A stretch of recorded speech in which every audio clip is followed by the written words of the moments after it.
Hey traders, Raghee here. Welcome to Charts and Coffee. Great to see everyone. Happy Friday. All right, so let's get to it. We've got a lot going on. We've had a lot going on this week. And, as I look back on the week for my own trading, when we see this sort of constant scheduling of the different FOMC members, yesterday we had an FOMC member plus the Treasury Secretary. I know intraday it's going to be a little bit more difficult to navigate those hot zones, especially when they're happening during those prime time hours for me as a day trader between 9:30 and 11:30. So it's definitely been challenging for me intraday. I'm looking forward to a much more FOMC free type week coming up. We know we've got the meeting in May 4, and we're very much expecting a half-point rate hike.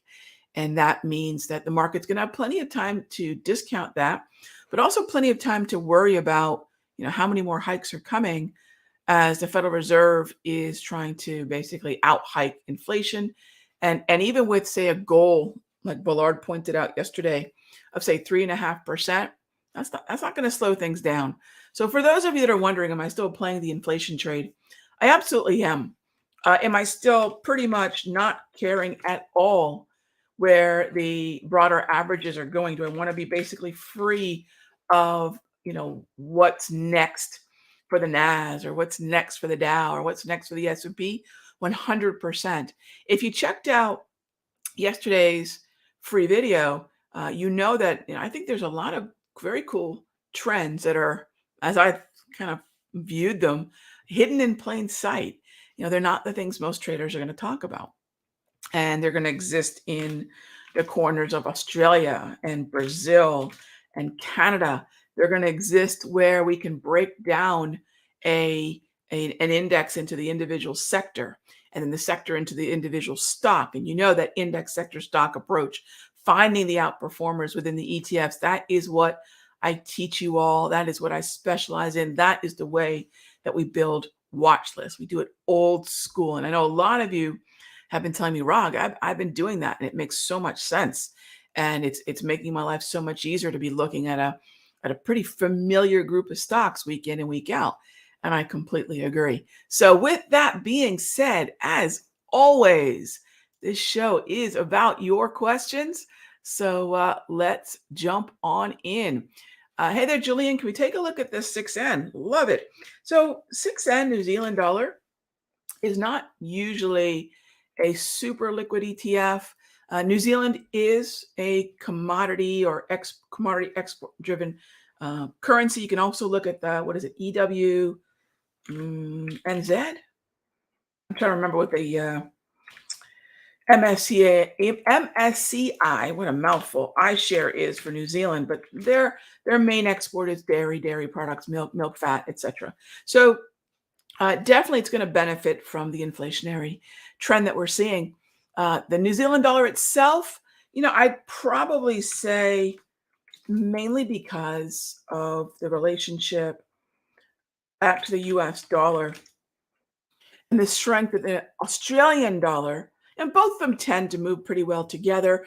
RBA and the RBNZ, the Reserve Bank of Australia and the Reserve Bank of New Zealand, tend to have very similar monetary policy, although New Zealand will have much more abrupt shifts in monetary policy and action.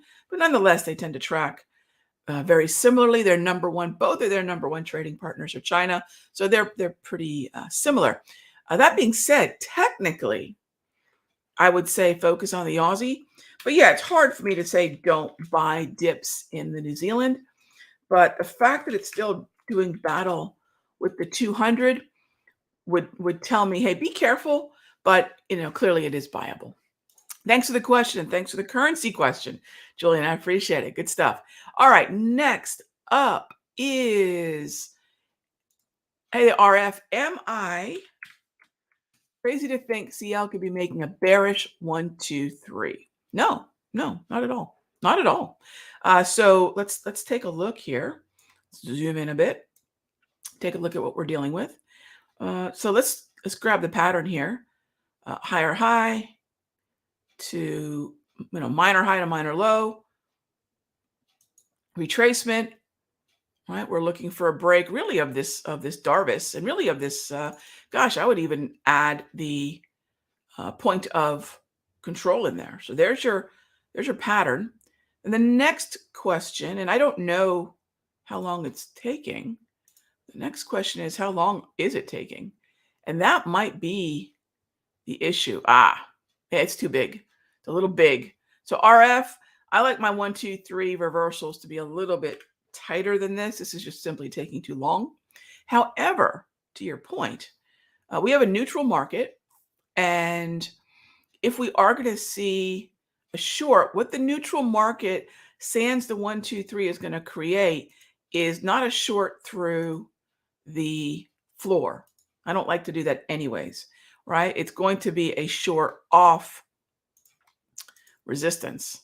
So what we want to do is wait for the market to trade up, I'd say really up into this area, not just the zone here, but likely that resistance up in here as well. I'd like to see it trade up into that area, and then I can look for a short sell. So I don't want to see a 1, 2, 3 is a momentum breakout pattern, or breakdown in the case of this particular setup. But what I love RF is this is a neutral environment. So that 1, 2, 3 is valid. But again, the length of it is what's problematic. And so what we typically see with a longer 1, 2, 3 is not that crisp 1, 2, 3, boom, break the floor or break the ceiling, follow through. Give me 1 second here, gang. 1 second. Sorry about that.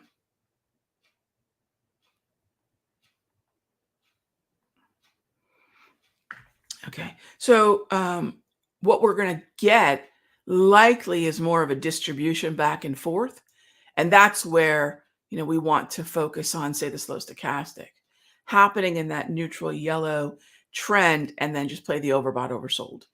And that does then, not to make things confusing, but that actually makes this area here down near the bottom, which would have been the 1, 2, 3 breakdown point, that actually makes this a bit of support, while this is that bit of resistance, right? So hopefully that makes sense, and that if you're thinking about what you would do down in this area now, it might be buy.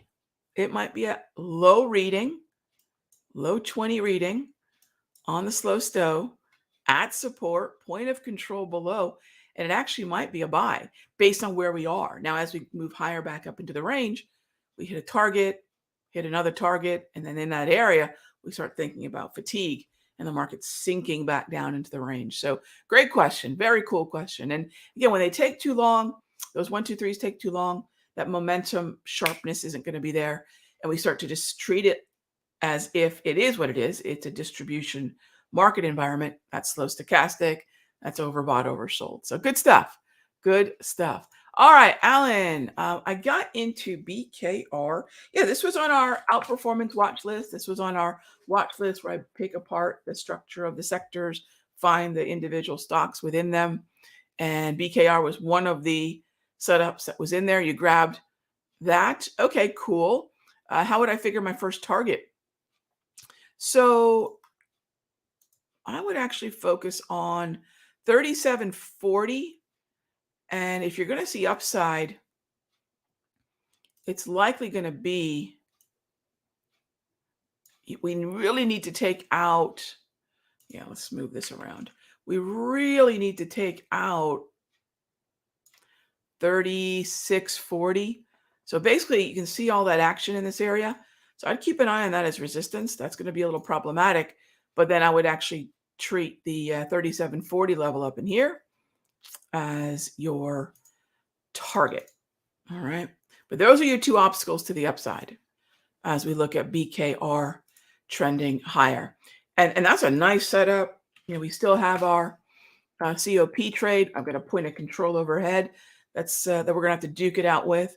So there's a number of setups in those corners of the market that we've talked about for really weeks and weeks and weeks, coming borderline months now, where we want to focus on XLE, we want to focus on OIH and XOP and those oil names as they pull back. So good stuff, Alan. Nice trade. And let's get some follow through out of that thing. It sure won't hurt. It sure won't hurt if we see some movement higher in crude, or at least crude holding its own, which takes us back to RF's question, which is if this is oversold and we're going to bounce higher, those oil stocks are going to benefit. So definitely gels there. So good stuff. Has XLRE and that sector come into play? Yes, this week, Joe. Yes, take a look. We're finally in this area looking at the green. See, we're definitely finally green market trend, which means buy the dip is valid. And then I would also say, to your point, it's very likely, and if you've done your homework the way I teach you all to crack those sectors open, you've already seen on the multi-charts that I share, or maybe just in the process of you're going through the outperformers within a sector.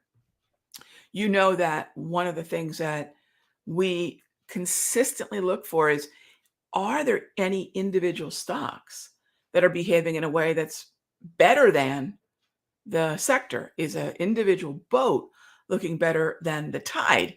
And great eye, because PLD absolutely looks better than XLRE, and WELL looks even better than PLD. So you've got some stocks within that tide. You got some individual boats that I would actually focus on even more so than XLRE. Now, to your point, it's a whole lot easier when that sector is also cooperating. So I like well and PLD. They look great in their own right. But once XLRE or any of the stocks that are weighted within XLRE, when they start moving higher, right? Now this is Simon's Property Group. When they are not, the thing to remember is, well, do I look at XLRE? Do I want to be long XLRE? And are the stocks, or at least a number of weighted stocks within it, moving in that same way? Now, what's interesting about XLRE, Joe, is that we've had a short position in XHB now for the better part of over a week. It's a pretty established trend for us. Actually, gosh, is it really almost coming up in a few weeks?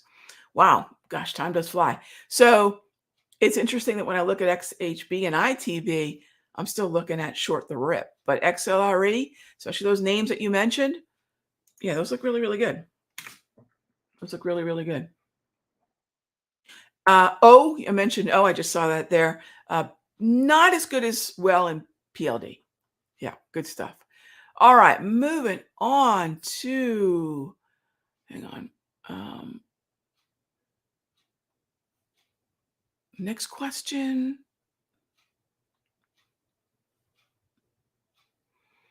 Hang on. The rates, sure.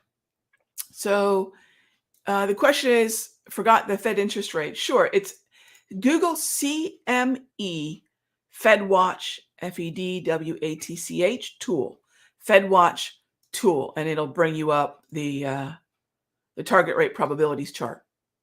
That's the one. CME FedWatch tool. All right, next up, Greg asks, when looking at previous day ranges as it relates to current day trading, beginning an inside day, do I look at the previous day wicks or just the candle bodies? So if I'm looking at an inside day, it just has to be within the range, and the range would include the high and low. So if it's inside the open close, that's just even narrower. So there might be folks who define an inside day as a session that's trading within the candle body, but I don't know that I've seen that as a very common definition. To me, an inside day simply is within the range, and range would include that high low. So yes, the wicks would be included on what the range is, because that is what the range is. And then we would look at whether or not today's session is within that.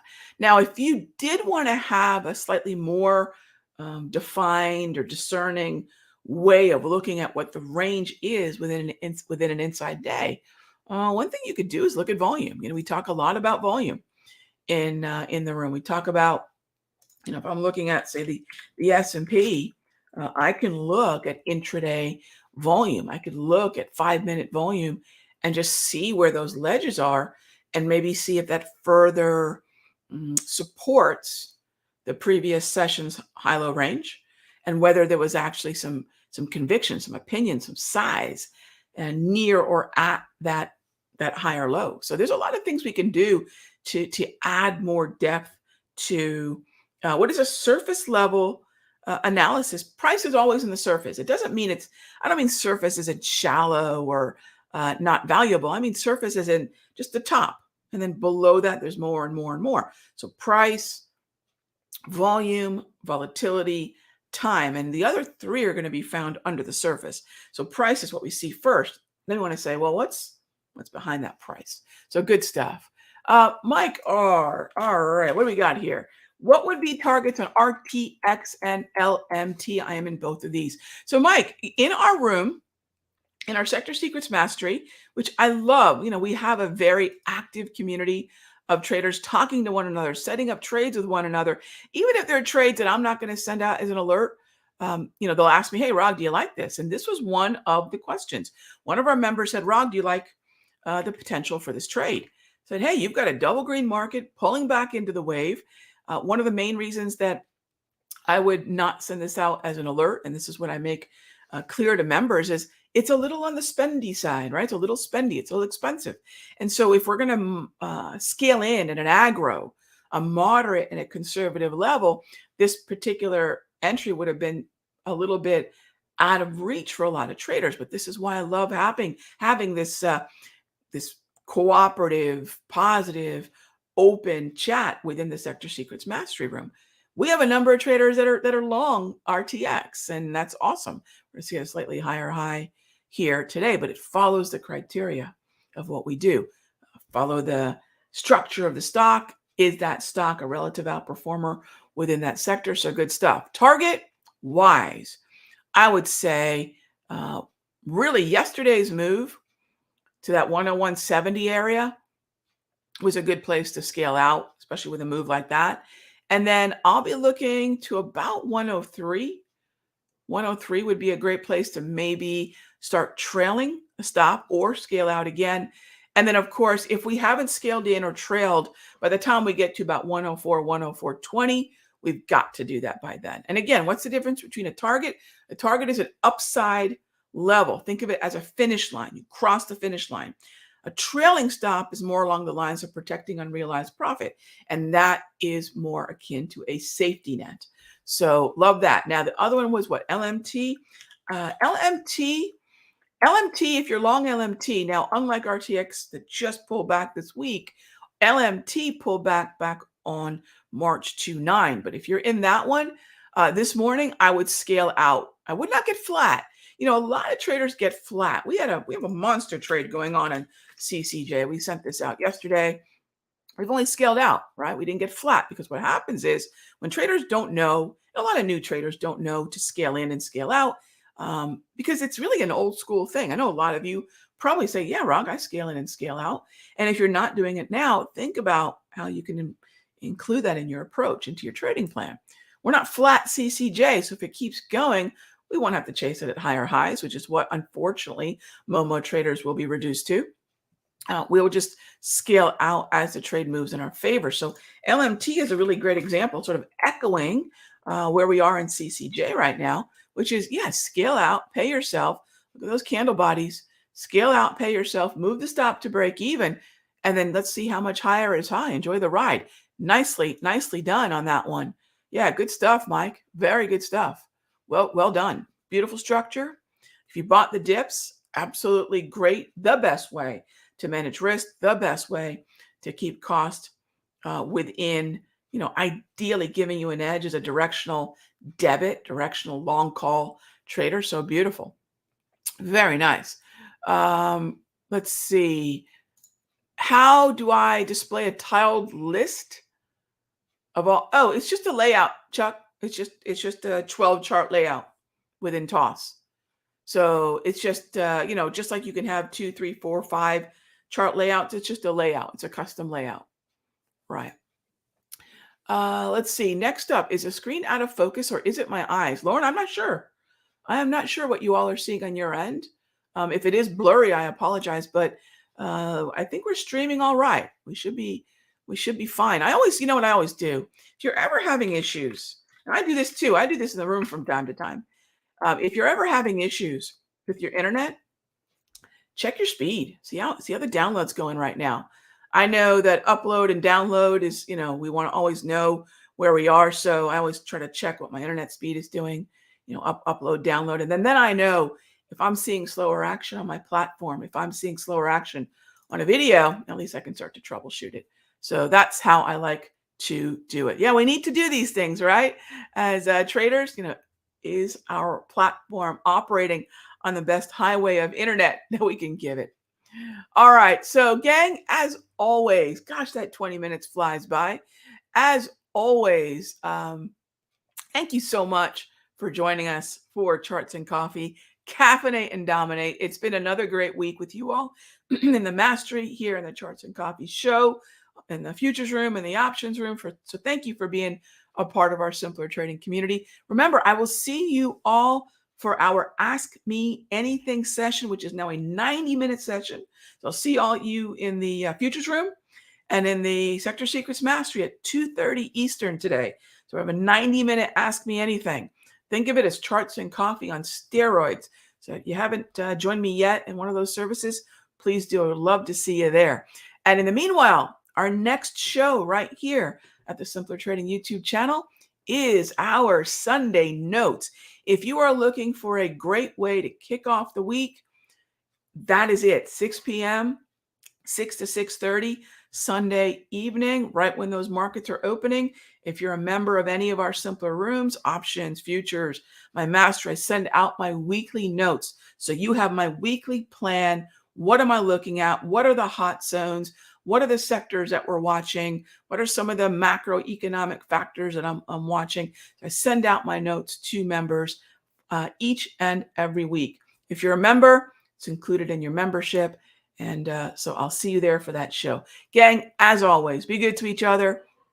I will see you all on Sunday, right? Okay, take care.